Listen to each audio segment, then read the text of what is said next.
नमस्कार, ज्ञान सागर में आपका स्वागत है।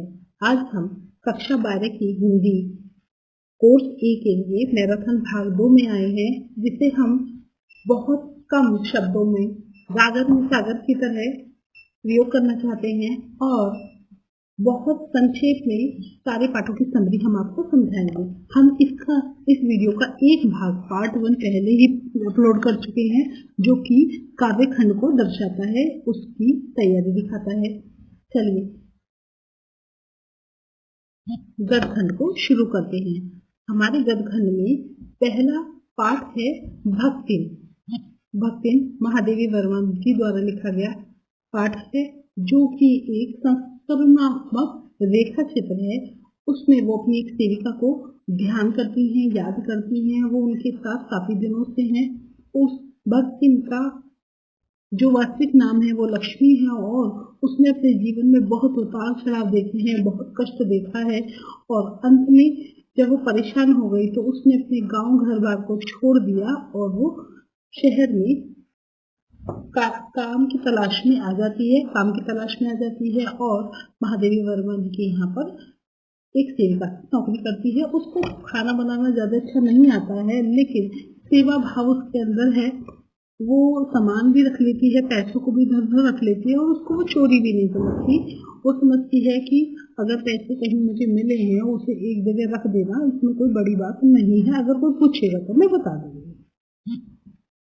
कोई पूछता है कि वो महादेवी के साथ कब से हैं, तो वो कहती है हम 50 साल से महादेवी जी के साथ हैं। महादेवी जी को उनका खाना पसंद नहीं है, उनके साथ वो बहस नहीं कर पाती हैं, क्योंकि उसको अपनी बात पूरी रखनी होती है, अपनी बात बड़ी रखनी होती है। वो किसी की बात नहीं सुनना चाहती है, उससे किसी की टोकना पसंद नहीं है, अपने काम में रुकावट पसंद नहीं है और वो अपने हिसाब से चलती है। एक अकड़ का जो स्वभाव है, उसके जीवन भर के संघर्ष से उसको यह प्राप्त हो गया है और लक्ष्मी और महादेवी जी ये बात समझ जाती हैं कि ये जो भक्तिन है इसका स्वभाव कोई बदल नहीं पाएगा।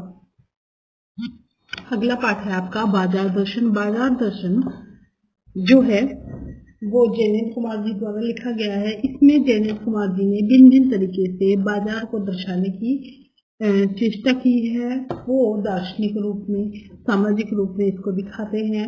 वो कहते हैं कि बाजार हमें अपने हिसाब से चला रहा है, हम तरह तरीके से बाजार की माया जाल में फंस जाते हैं और अपनी परचेजिंग पावर अर्थात हमारी कितनी हिम्मत है और कितने पैसे हैं खर्च करने की, उस हिसाब से दिखावे में फंस जाते हैं। लेकिन कुछ लोग ऐसे भी होते हैं जिन पे बाजार का कोई फर्क नहीं पड़ता। अगर उन्हें एक नमक लेके जाना है या जीरा लेके जाना है तो वो बस जीरा ही लेके जाते हैं। ऐसे उनकी जानकारी में एक मनुष्य भी रहते हैं। इस हिसाब से लेखक बताते हैं कि हमको अपनी इच्छा के अनुसार नहीं, अपनी आवश्यकता के अनुसार चलना चाहिए। बाजार की चाल में हमको नहीं ढलना चाहिए। हमको चूरन वाले भगत जी जो कि चौक में अपना चूरन बेचने के लिए जाते हैं, उनकी तरह थोड़े से अपने आप को नियंत्रित करना चाहिए। थोड़ा अपने आप को नियंत्रित करना चाहिए ताकि यह अर्थशास्त्र जो है, ये मायावी शास्त्र है, इसकी अनीति शास्त्र यह ना बन जाए। अगला पाठ है काले मेघा पानी दे। इसमें लेखक संस्मरणात्मक चित्रण करता है कि किस तरह से जब वो गांव में रहते थे तो गांव की परंपरा, उनके रीति रिवाज और कितनी मान्यताएं हैं, उस चीज को दिखाते हैं कि कैसे 16 से 18 बरस के लड़के नंगे बदन एक जंघिया पहने, लंगोटी पहने, जय मैया, जय गंगा मैया की जय कहते हुए और इधर उधर घूमते हैं और कैसे वो एक टोली बनाते हैं जिसे गांव के लोग इंद्र सेना कहते हैं। इंद्र सेना आई है और वो लोग उसको पानी देते हैं। लेखक विरोध करते हैं, लेकिन वो अपनी जीजी से बहस नहीं करना चाहते हैं और उस मेहनत मंडली को के लिए जो उनके मन में बात थी कि ये अंधविश्वास है, इन सबको रोकना चाहिए, उसके लिए वो बहस नहीं कर पाते हैं। और आखिरकार जो जीजी हैं उनकी, वो इनको समझाती हैं कि जब हमको बहुत कुछ लेना है तो हमको थोड़ा बहुत देना भी चाहिए, ये हमारा अंधविश्वास नहीं है, ये हमारा विश्वास है कि जब हम कुछ देते हैं तभी हमको मांगने का हक होता है। अगली कहानी है पहलवान की ढोलक।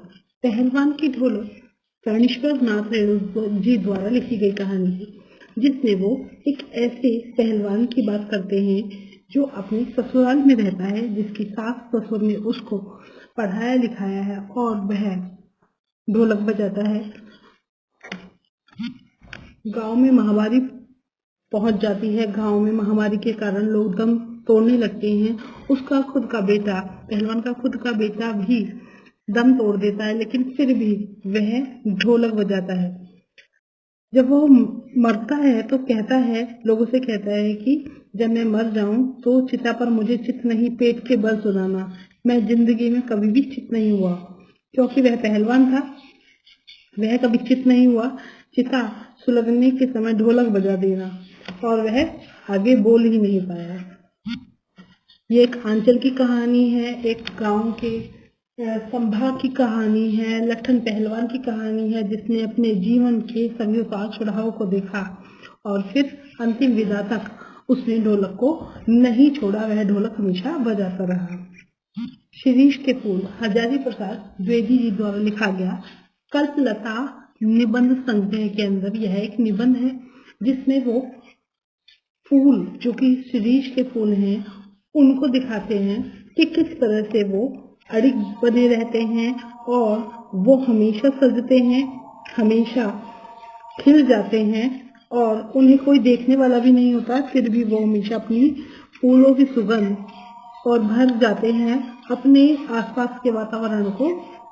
शिरीष के वृक्ष बड़े छायादार होते हैं और मंगलजनक वृक्षों को अपनी वृक्ष वाटिका की चार दीवार के पास लगाया करते थे रईस, उनमें एक शिरीष भी रहा करता था। लेखक कहते हैं शिरीष ऐसा अद्भुत पेड़ है, ना वो दुख और सुख में हार नहीं मानता है। कहते हैं कि ना उधूस का लेना, ना माधव को देना, इस तरह का वो है पर सरस और मादक पेड़ है। यह मन में ऐसी तरंगे जगाता है जो ऊपर की ओर उठती हैं, चिलचिलाती धूप में इतना सरस बना रहता है कि बाह्य परिवर्तन, धूप, वर्षा, आंधी, लू आपस सह लेता है। जब जब शिरीष की ओर कभी देखता है तो एक हुक उठती है उनको कि हाय वह अवधूत अब कहाँ है। आपकी कोर्स में अंतिम पाठ है श्रम विभाजन और जाति प्रथा का। यह पाठ एक भाषण का अंश है जो कि बाबा अंबेडकर जी द्वारा लिखे गए और दिए गए भाषण का है, जिसमें जातिवाद और धर्म, कार्यकुशलता, श्रम के आधार पर जातियों का बंटवारा न करके श्रम के आधार पर मनुष्य को बांटने के बारे में कहा गया है।